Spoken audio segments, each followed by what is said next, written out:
નમસ્કાર, પ્રાર્થના સંદેશ ન્યૂઝમાં આપનું સ્વાગત છે। આણંદ કૃષિ યુનિવર્સિટીમાં પ્રાકૃતિક કૃષિ શિક્ષક શોધ કાર્યશાળાનું આયોજન કરાયું। રાજ્યપાલ શ્રીને હસ્તે પ્રાકૃતિક ખેતી કરતા ખેડૂતોનું સન્માન કરાયું। તો આણંદ કૃષિ યુનિવર્સિટીમાં પ્રાકૃતિક કૃષિ પ્રશિક્ષક શોધ કાર્યશાળા યોજાઈ। આણંદ કૃષિ યુનિવર્સિટી ખાતે Gujarat natural farming and organic agriculture university Halol દ્વારા યોજાયેલ ત્રિદિવસીય પ્રાકૃતિક કૃષિ પ્રશિક્ષક શોધ કાર્યશાળાને રાજ્યપાલ શ્રી આચાર્ય દેવવ્રતજીએ સંબોધન કર્યું। તો આ કાર્યશાળામાં છેલ્લા 3 વર્ષથી પ્રાકૃતિક ખેતી કરતા 600 જેટલા ખેડૂતોએ ભાગ લઈ રહ્યા છે। આ અવસરે રાજ્યપાલશ્રીને હસ્તે પ્રાકૃતિક ખેતી કરતા ખેડૂતોનું પ્રમાણપત્ર આપી બહુમાન કરવામાં આવ્યું હતું।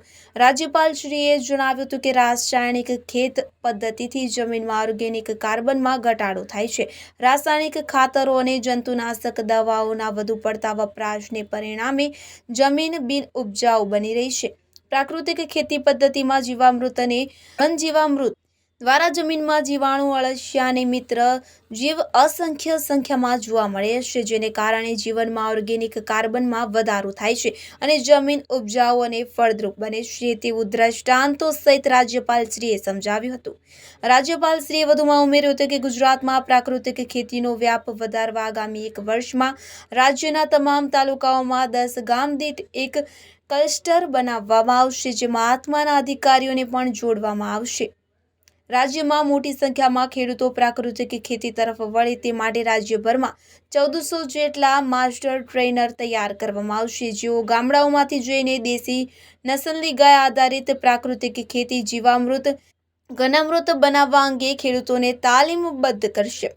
પ્રાકૃતિક ખેતી કરતા ખેડૂતોના કૃષિ ઉત્પાદનોને યોગ્ય બજાર ભાવ મળી રહે તે માટે 10 ગામ દીઠ પ્રાકૃતિક કૃષિ ઉત્પાદન વેચાણ કેન્દ્ર શરૂ કરવામાં આવશે, જ્યાં ખેડૂતો પોતાના ઉત્પાદનો વેચી શકશે। ગુજરાતમાં આજે તમામ ક્ષેત્રે આગળ વધી દેશને દિશા દર્શન કરી રહ્યું છે, તેમ જણાવતા રાજ્યપાલશ્રીએ કહ્યું, પ્રાકૃતિક કૃષિ ક્ષેત્રે ગુજરાતને સમગ્ર દેશમાં રોલ મોડેલ બનાવવામાં આવશે। તો ગુજરાત પ્રાકૃતિક કૃષિ ક્ષેત્રે સિરમોર બની દેશના ખેડૂતોને પણ પ્રાકૃતિક ખેતી તરફ વળવા માટેનું પ્રેરક બનશે તેવો વિશ્વાસ વ્યક્ત કર્યો હતો। રાજ્યપાલશ્રીએ વધુમાં જણાવ્યું હતું કે પ્રાકૃતિક ખેતીનું મહત્વ સમજી ભારતીય કૃષિ અનુસંધાન પરિષદે પણ પ્રાકૃતિક ખેતી અંગેનો અભ્યાસક્રમ બનાવ્યો છે। પ્રાકૃતિક કૃષિ અને એક વૈજ્ઞાનિક પદ્ધતિ છે। તો પ્રાકૃતિક ખેતીથી જમીનમાં સૂક્ષ્મ જીવાણુઓનું પ્રમાણ વધે છે, એટલું જ નહીં, ઝડપથી જમીનમાં ઓર્ગેનિક કાર્બનમાં પણ વધારો થાય છે। જમીનમાં સૂક્ષ્મ જીવાણુઓની ચાવીરૂપ ભૂમિકા રહેલી છે, ત્યારે વૈજ્ઞાનિક દ્રષ્ટિકોણ સમજી આ જીવાણુઓનું પાલન પોષણ કરવાનું છે, તેમ ઉમેર્યું હતું। પ્રારંભમાં ગુજરાત પ્રાકૃતિક યુનિવર્સિટીના કુલપતિ ડોક્ટર CK ટીમ્બડિયાએ કાર્યશાળાનો હેતુ સમજાવીને સૌનો આવકાર કર્યો હતો અને અંતમાં આણંદ કૃષિ યુનિવર્સિટીના કુલપતિ ડોક્ટર KB કથિરિયાએ આભાર દર્શન કર્યું હતું। આ પ્રસંગે પ્રાકૃતિક કૃષિ ગુજરાતના સંયોજક શ્રી પ્રફુલ્લ સેંજલિયા, કલેક્ટર શ્રી DS ગઢવી, જિલ્લા વિકાસ અધિકારી શ્રી મિલિંદ બાપના, કૃષિ વૈજ્ઞાનિકો અને પ્રાકૃતિક કૃષિ કરતા ખેડૂતો મોટી સંખ્યામાં હાજર રહ્યા હતા।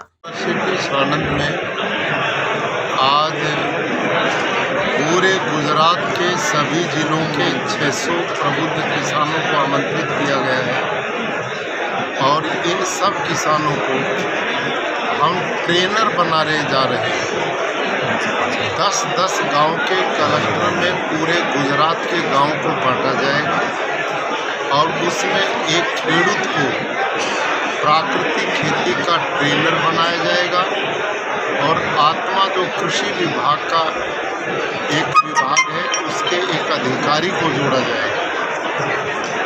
पूरे गुजरात में एक भी गांव ऐसा नहीं बचेगा जिसमें खेडूत को प्राकृतिक खेती निःशुल्क न प्रदान की जाए। इससे आने वाले 1 वर्ष में हम लगभग किसानों को प्राकृतिक खेती से जोड़ने में सफल हो पाएंगे। भारत के यशस्वी प्रधानमंत्री श्रीमान नरेंद्र मोदी जी का ये लक्ष्य है कि हम भारत की पूरी धरती को जहर मुक्त करें, लोगों का स्वास्थ्य बचाएं, पर्यावरण को बचाएं और लोगों को गुणवत्तापूर्ण आहार दे पाएं। उसका विकल्प केवल और केवल प्राकृतिक खेती है। इसी दिशा में यह 4 दिन का शिविर हमारी जो प्राकृतिक यूनिवर्सिटी नई बनी है उसके सौजन्य से उसके वाइस चांसलर डॉक्टर टिम्बड़िया जी ने इस आयोजन को किया है और इसमें 4 दिनों तक देश भर के कृषि वैज्ञानिक जो प्राकृतिक खेती के महत्व को किसानों को समझाएंगे और उनको इसकी ट्रेनिंग देंगे और उसके बाद ये किसान गांव-गांव में जाकर प्राकृतिक खेती की ट्रेनिंग सामान्य किसानों को देंगे। Thank you sir. પ્રાર્થના સંદેશ ન્યૂઝની તમામ લેટેસ્ટ અપડેટ્સ માટે ચેનલને હમણાં જ લાઇક, શેર અને સબસ્ક્રાઇબ કરો.